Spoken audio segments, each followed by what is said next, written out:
Bangun.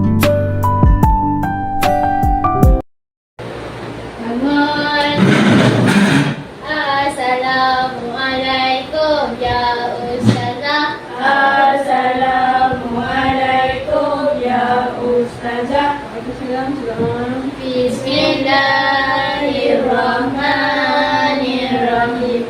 Allahumma ftah alaina hikmataka wa anshur alaina min khazaini rahmatika ya arhamar rahimin. Rabbi shrah li sadri wa yassir li amri wahlul 'uqdatam min lisani yafqahu qawli. Amin.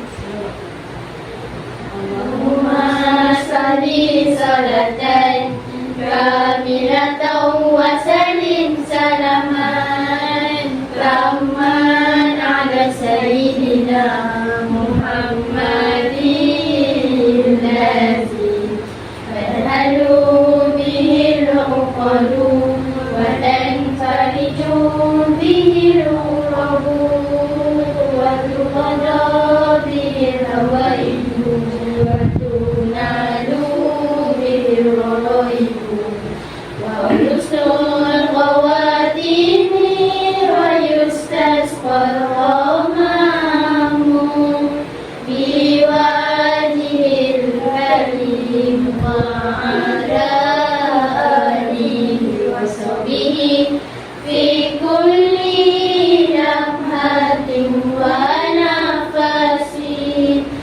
nafasin bi'adadi kulli ma'lumin lah. Terima kasih ya Ustazah. Okey, hari ni Ustazah ada bawa benda. Cuba kamu tengok. Apa itu Ustazah? Agak apa? Jaga kata Main apa ni? Jaga. Lara, lu cenara. Okey ni? Dari baby. Tadi culik baby Okey. Okey, tengok depan saya nak tunjuk. Okey, nampak tak kat depan gambar apa? Nampak. Gambar apa? Gambar baby. Baby lagi. Jaga. Lara lagi. Dahi. Dahi lagi. Buta. Buta lagi. Anjing. Izin. Okey. Saya nak tanya. Kalau kamu muntah, sebelum kamu solat, kamu bersihkan dulu atau kamu terus solat? Bersihkan dulu. Kenapa? Buat najis. Sebab dia nak Najis. Tapi kalau siapa ada baby? Saya. Kalau baby kan kencing, tempus kat pampers kan, kena kamu. Kamu rasa kamu nak kena bersihkan dulu atau tidak? Bersihkan. Sebab najis. Sebab itu nak najis. Okey, kalau luka dekat tangan ke, luka kat sini ke, sebelum solat, kamu nak bersihkan dulu tak? Kena, sebab dalam pun adalah salah satu Najis. najis. Ustazah, Ya. kalau apa darah tu kan macam kita terluka, lepas tu tak sedap, nanti sampai sembahyang macam tak? Kalau tak sengaja, tak mengapa. Boleh je tuan sebab kita tak sedar kan, kita tak perasan. Okey, jadi siapa nak tanya? Ustazah, kalau anjing tu datang dekat rumah kita, lepas tu kita kan main kat luar saja kan. Nak solat tu nak kena cuci tu macam mana? Itu yang kita akan belajar sekejap lagi Okey, apa nak tanya? Okey, untuk hari ini kita akan belajar tajuk mari bersuci. Sebelum saya menerangkan atau jelaskan, saya nak kamu dapat mari nak sampaikan. Yang pertama menyatakan pengertian najis. Yang kedua menjelaskan, kamu dapat menjelaskan bahagian dan jenis najis serta cara menyucikannya. Kemudian menghuraikan kepentingan bersuci dalam kehidupan seharian. Okey, bersuci ini adalah berkaitan dengan najis. Okey. Sebelum kita bersihkan najis, kita kena tahulah maksud najis tu apa, betul? Betul. Okey, apa maksud najis? Pengertian najis adalah semua benda kotor yang menghalang daripada sah solat seperti darah dan daging.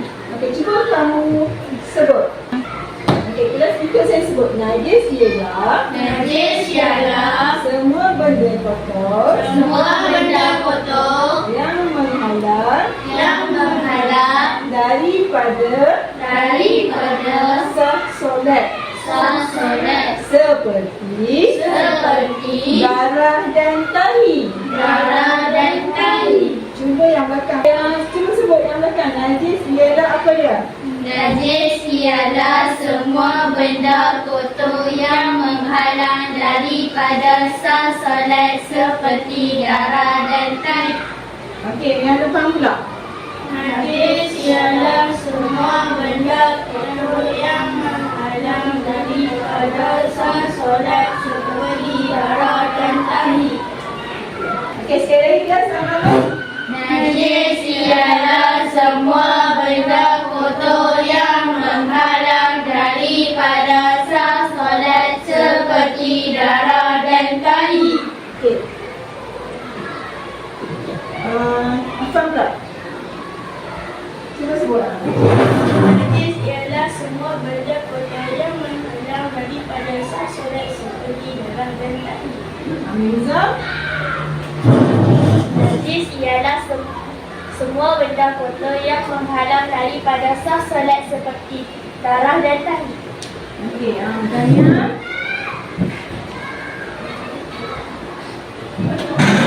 Najis ialah semua benda kotor yang menghalang daripada sah solat seperti darah dan tahi. Okey, Balkis.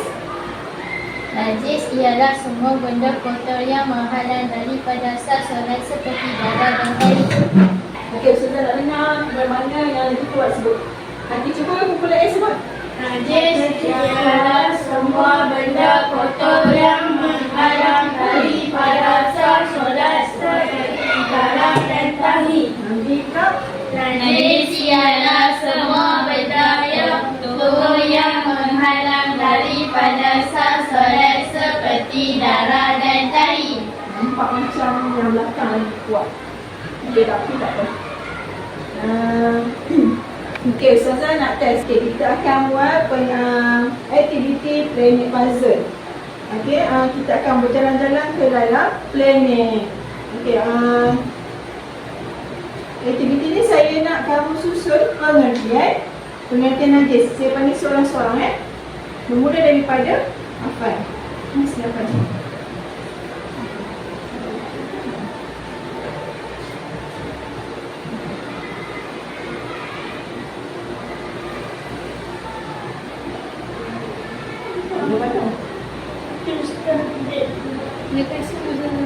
Okey. Afan je.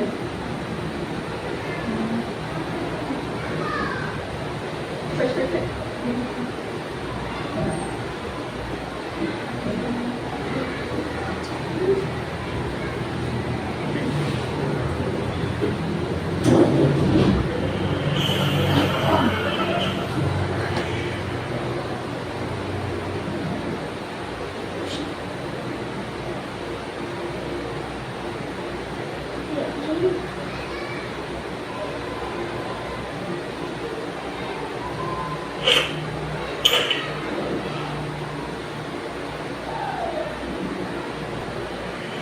Najis kotor ialah.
Okey,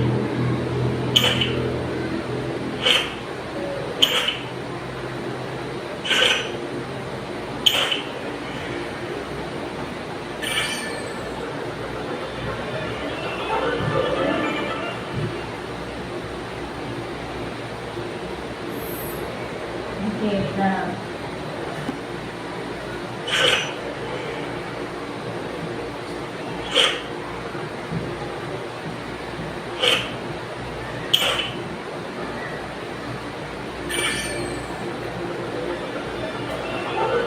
Okey, game complete. Skor 14 minit, skor 14, masa 1 minit 41 saat. Okey, lepas ni saya nak kamu buat lebih laju lagi. Siapa yang paling laju masa dia yang menang. Okey, siapa nak? Okey, Balkis.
Dengan masa 44 saat. Okey. Siapa nak teruskan? Okay, alhamdulillah semua dapat menjawab game dengan baik. Maksudnya kamu faham lah. Kamu boleh jawab pengertian najis dengan betul. Okey, jadi kamu kena tahu yang najis ni adalah semua benda yang kotor. Benda yang kotor yang tidak boleh dibawa kepada asal solat. Contohnya apa? Contohnya apa? Darah. Lagi? Muntah. Dahi. Najis. Malah najis semua najis lah. Lagi apa dia yang najis? Nanam. Betul? Okey. Seterusnya. Sambung. Jenis-jenis najis. Siapa tahu jenis-jenis najis ada berapa? Tiga. Boleh sebutkan apa dia?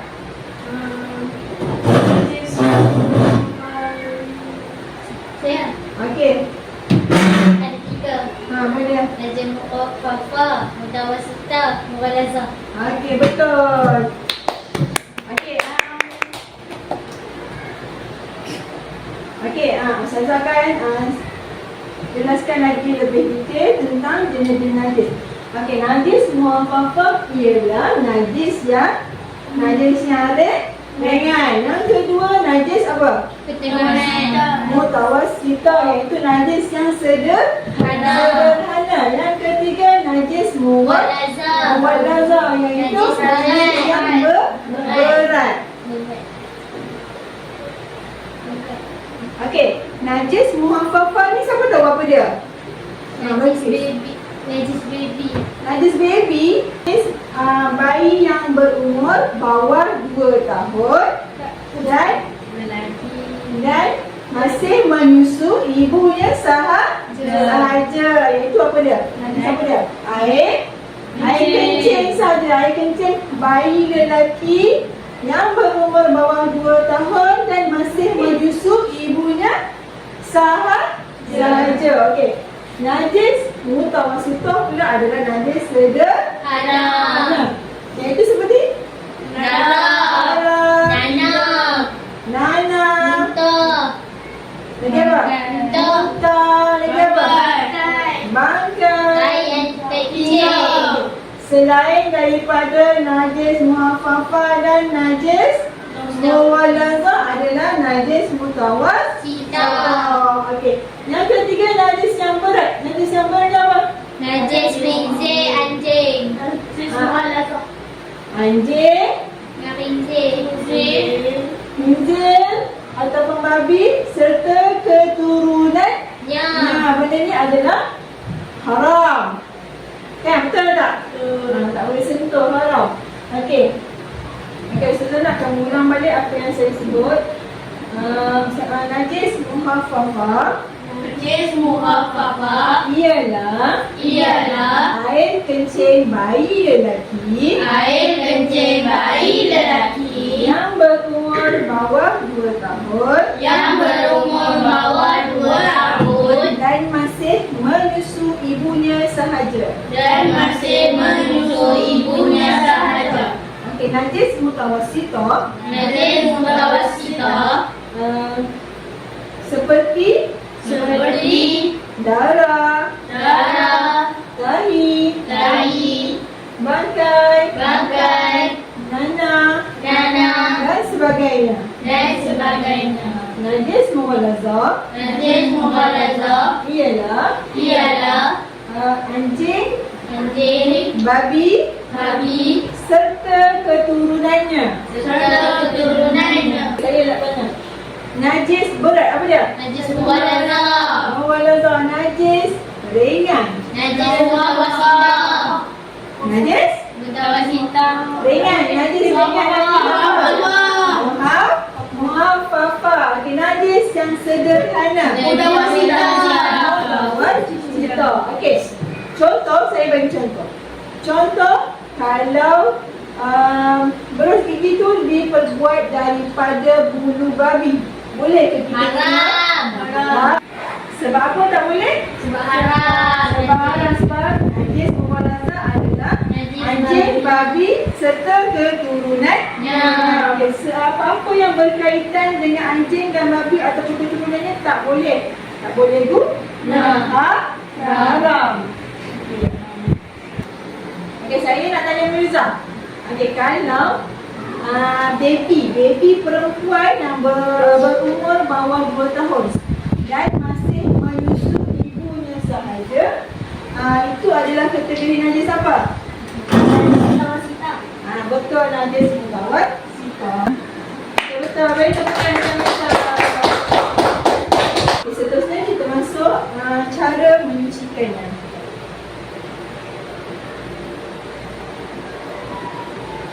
Okey, najis muhaffafah. Najis muhaffafah hendaklah dihilangkan terlebih dahulu. Di sini dilap dulu najis itu terlebih dahulu. Yang kedua, renjiskan dengan air mutlak tempat yang terkena najis. Lepas tu dilap hingga ke kering. Okey, najis muhaffafah tadi apa? Najis muhaffafah tadi apa? Najis ringan. Dah ringan. Okey, najis sudah ringan iaitu apa dia? Air kencing baby lelaki Air kencing bayi lelaki di bawah umur 2 tahun. di bawah 2 tahun dan masih menyusu Ibunya sahaja. ibunya sahaja. Cara nak menyucikan najis muhaffafah adalah hendaklah dihilangkan dahulu najis tersebut. Kemudian renjiskan dengan air mutlak di tempat terkena najis. Lepas tu kamu lap hingga ke kering. Ya? Apa? Saya nak tahu air mutlak tu apa. Okey. Siapa tahu air mutlak tu apa? Afan tanya air mutlak tu apa? Okey, air mutlak itu adalah air yang suci lagi menyucikan. air suci lagi menyucikan. Okey. Seterusnya adalah najis mutawassithah. Sita. Cara menyucikan najis mutawasitah adalah dibuang najis itu terlebih dahulu. Lepas tu cuci dengan air mutlak tempat yang terkena najis sehingga hilang bau, warna dan rasanya. Okey, saya bagi contoh. Kamu nak solat, di tempat solat tu ada najis. Saya cicak. Contohnya tak kicap ke, tak ayam ke. Okey, macam mana kamu nak bersihkan dulu? Buang najis dulu. Buang najis terlebih dahulu. Lepas tu Cuci dengan air mutlak. okey, cuci dengan air mutlak sehingga Ada bau, rasa yang hilang bau, rasa dan warnanya. Bila dah yakin, boleh kamu teruskan solat kamu tadi tu. Faham tak? Faham? Okey, seterusnya kita sambung cara menyucikan najis mughallazah. Okey, cara menyucikan najis mughallazah, yang pertama hendaklah dibuang najis itu terlebih dahulu. Okey, yang kedua, tempat yang terkena najis itu diseluruh dengan air bercampur tanah.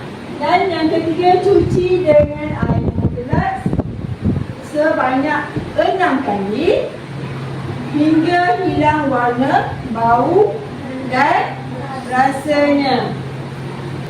Okey, cuba kamu sebut semula macam mana cara menyucikan najis mughallazah. Hendaklah dibuang najis itu terlebih dahulu. Kemudian Tempat yang terkena najis itu diseluruhkan air bercampur tanah. Kemudian Cuci dengan air mutlak sebanyak 6 kali hingga hilang warna, bau dan rasanya.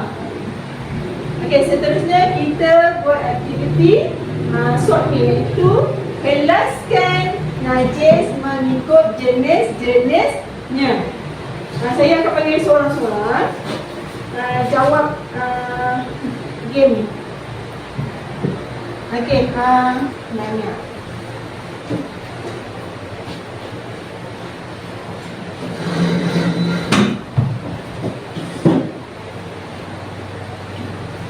Tulis nama kamu.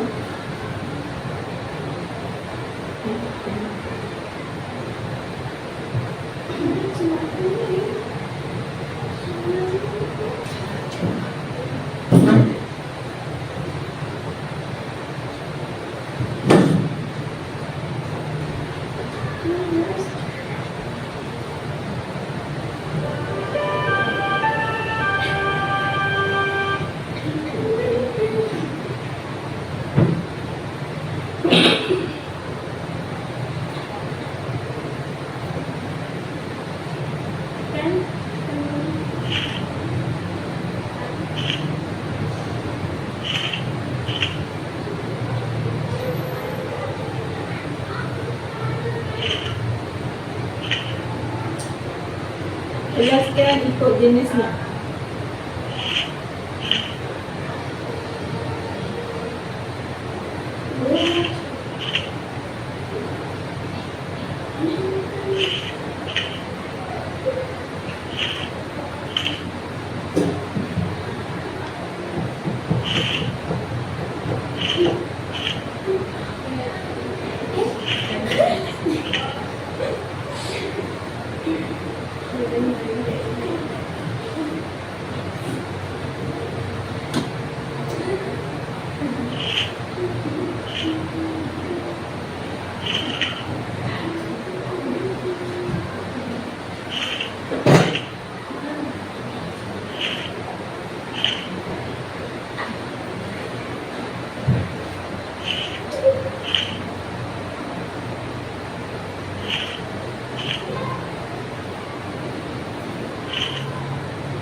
Ya.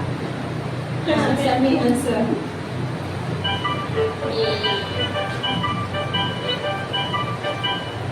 Ada salah tak Jamil yang buat? Ada. Ada macam mana bersalah Jamil? Okey. Game complete. Jamil dapat skor 8/9 dengan masa 1 minit 41.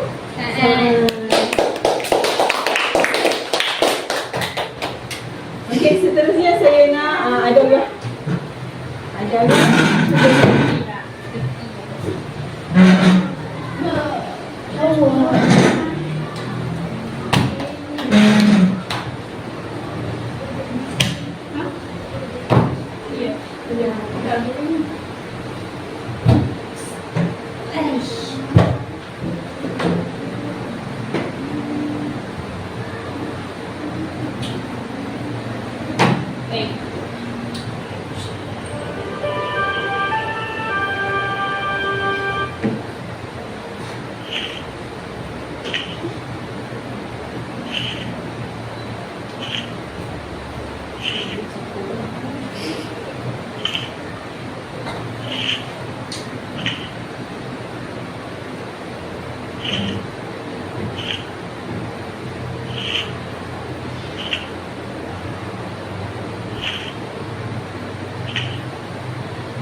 Jalannya skor dengan 9/9 dengan masa 41 saat. Daripada markah aktiviti yang kamu buat tadi, antara 7 hingga 9 markah, maksudnya kamu boleh menguasai tajuk, jenis-jenis dan cara menyucikannya. Maksudnya kamu faham lah, betul? Betul. Faham kan? Faham. Okey, seterusnya kita akan masuk kepada kepentingan bersuci dalam kehidupan seharian. Bersuci dalam kehidupan seharian kenapa penting? Kenapa penting bersuci? Kenapa kita perlu bersih dalam seharian? Kenapa? Untuk menghindari daripada segala penyakit. Lagi? Orang Islam disuruhkan menjaga kebersihan. Mengelakkan dari kuman. Lagi apa? Cuba bayangkan kalau kamu tak bersih, apa yang jadi? Sakit. Boleh jadi sakit, betul? Betul, hospital. Hospital. Contoh sakit? Demam. Batuk, sakit gigi. Sakit gigi, apa tak masuk gigi? Sakit gigi lah, betul? Okey. Okey, mari kita tengok kepentingan bersuci dalam kehidupan seharian. Yang pertama, menandakan kesempurnaan iman. Okay, bila kita menjaga kebersihan dalam seharian, itu menandakan kesempurnaan iman. Dalam Islam disebut an-nazafatul minal iman. Cuba sebut. An-nazafatu minal iman. Yang kedua, sentiasa sihat dan terhindar daripada penyakit. Kalau kita menjaga kebersihan seharian, kita akan terhindar daripada segala penyakit. Yang ketiga, berasa selesa dan segar untuk bergerak ke mana-mana. Kalau kita tak jaga kebersihan, kamu rasa selesa tak? Tak selesa, betul? Jadi kita kena jaga kebersihan sehari-harian. Okey, yang keempat, ibadah menjadi sah dan diterima Allah. Kalau kita berada di dalam keadaan yang tidak suci, sah tak solat kita? Tak. Sah tak ibadah kita? Tak. Tidak sah. Okey. Yang kelima, mendapat pahala di sisi Allah. Bila kita menjaga kebersihan, kita akan mendapat pahala. Okey, yang keenam, imej umat Islam dipandang mulia oleh penganut agama lain. Kalau kita jaga kebersihan, agama lain mesti pandang kita lebih lebih mulia. Okey, yang ketujuh, hidup dengan tenang dan harmoni. Okey, saya nak cuba sebut satu-satu. 1, 2, 3. Kepentingan bersuci dalam kehidupan seharian. Yang pertama. Menandakan kesempurnaan iman. Yang kedua. Sentiasa sihat dan terhindar dari penyakit. Yang ketiga. Berasa selesa dan segar untuk bergerak ke mana-mana. Yang keempat. Ibadah menjadi sah dan diterima Allah. Yang kelima. Mendapat pahala di sisi Allah. Yang keenam. Ilmu umat Islam dipandang mulia oleh penganut agama lain. Yang ketujuh. Hidup dengan tenang dan harmoni. Okey, jadi faham semua? Okey, seterusnya kita buat aktiviti true or false. Maksudnya betul dan ataupun salah. Okey, tapi kamu kena jawab dalam game ni tau. Okey, tentang kepentingan bersuci dalam kehidupan. Siapa saya sebut nanti pergi ke depan dan jawab soalan tersebut. Okey, yang pertama saya nak Arifah.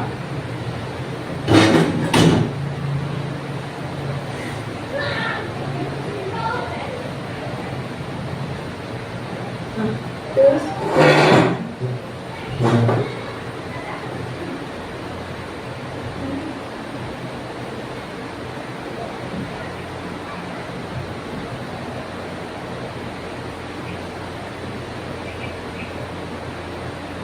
macam ni.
Boleh.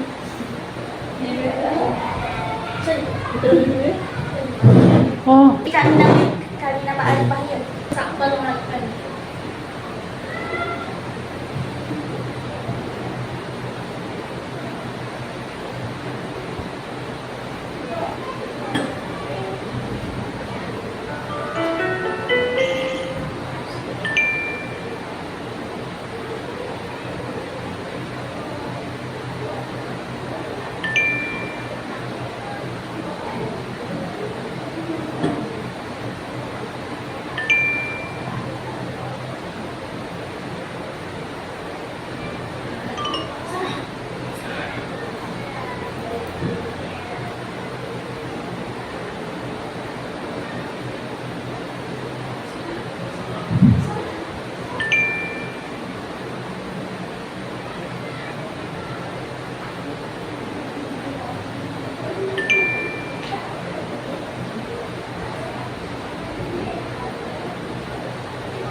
Dengan masa 48 saat. Seterusnya saya nak Afan.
37.9. Okey. Okey, dengan skor pemakanan kamu buat tadi, saya tengok kamu boleh menguasai apa yang kita belajar hari ini. Okey, kejap lagi saya akan bagi kerja rumah dan saya bagi link untuk kamu siapkan di rumah, dan saya akan masukkan ke dalam grup WhatsApp kelas. Dengan skor pemakanan yang kamu semua buat tadi, saya dapat lihat kamu boleh menguasai pelajaran yang kita belajar hari ini.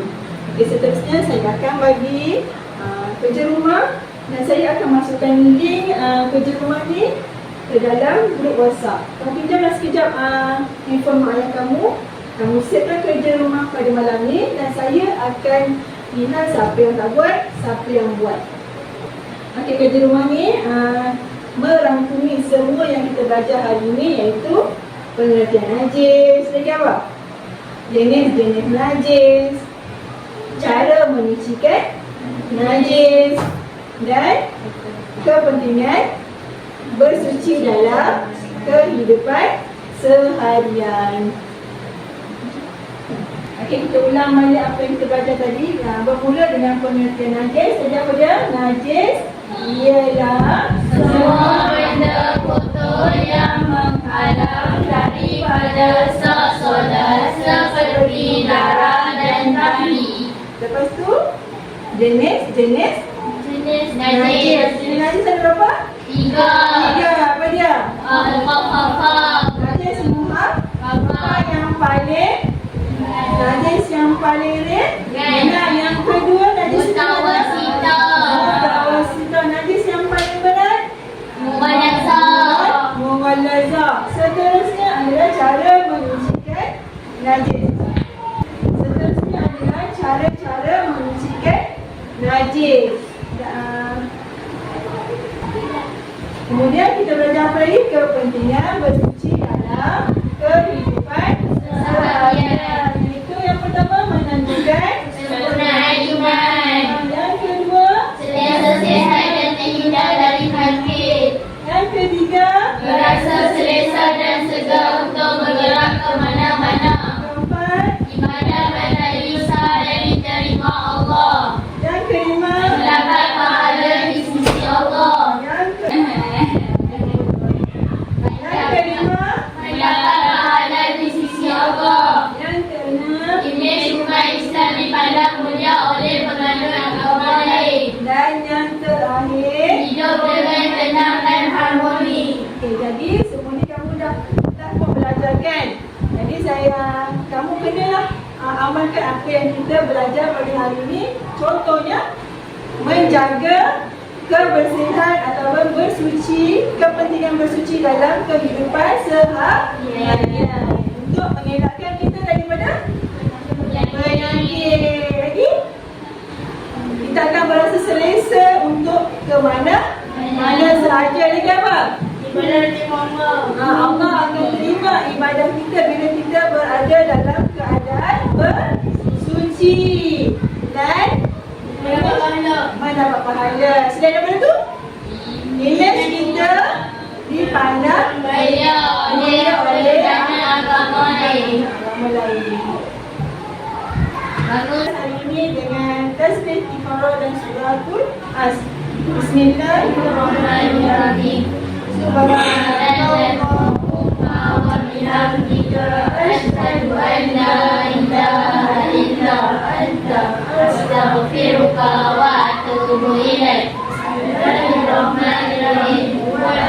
Innal insana lafi khusr illa allazina amanu wa amilus solihati wa tawasaw bil haqq wa tawasaw bis sabr. Kita jumpa lagi pada kelas yang akan datang. Ya Ustazah. Syukran ya Ustazah. Assalamualaikum warahmatullahi wabarakatuh. Waalaikumsalam warahmatullahi wabarakatuh ya Ustazah. Assalamualaikum warahmatullahi wabarakatuh. Saya ingin menyatakan refleksi pengajaran makro yang telah saya rakamkan di Sekolah Rendah Agama Rakyat Nurul Islamiyah Jalan Kubu Gajah, Semanggul, Perak.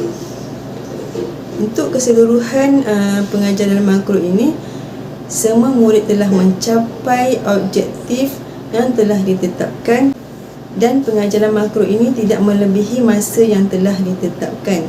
Untuk pengajaran makro ini, saya mengajar mata pelajaran Pendidikan Islam tahun 4 dan bidang ibadah yang bertajuk Mari Bersuci. Dalam pengajaran makro yang telah saya jalankan, terdapat beberapa kekuatan, kelemahan dan cadangan penambahbaikan. Bagi kekuatan yang pertama adalah saya memerlukan internet yang baik kerana saya menggunakan teknologi dalam bahan bantu mengajar. Ini memudahkan bagi saya untuk melakukan aktiviti seperti planet puzzle terhadap murid-murid. Kekuatan yang kedua adalah interaksi dua hala antara guru dan murid-murid, di mana saya dapati murid-murid memberikan respon yang baik dan tindak balas yang baik terhadap pengajaran dan pembelajaran semasa dilaksanakan. Kekuatan yang ketiga adalah di mana saya memang mengajar dalam bidang agama. Guru besar memberikan galakan dan ini memudahkan bagi saya untuk menjalankan pengajaran makro di sekolah di mana saya berkhidmat. Untuk kelemahan yang pertama adalah berdasarkan di akhir pengajaran, saya dapati murid-murid kurang memberi perhatian terhadap pembelajaran tersebut kerana proses pengajaran yang dilakukan adalah di sebelah petang, menyebabkan murid-murid berasa letih dan mengantuk. Kelemahan seterusnya adalah saya hanya menggunakan bahan bantu mengajar dengan menggunakan slide sahaja. Seterusnya, kelemahannya adalah keadaan kelas yang agak sempit menyebabkan aktiviti-aktiviti di dalam kelas agak terbatas. Untuk cadangan penambahbaikan adalah penambahbaikan yang boleh saya lakukan dalam mempelbagaikan bahan bantu mengajar. Contohnya seperti gallery walk, jigsaw, round table dan sebagainya. Penambahbaikan seterusnya adalah dari segi penyampaian, di mana saya perlu mempelbagaikan penyampaian kepada murid-murid seperti menyanyi, video animasi bagi menarik minat murid-murid dan fokus murid-murid untuk belajar. Itu saja dari saya. Sekian, terima kasih.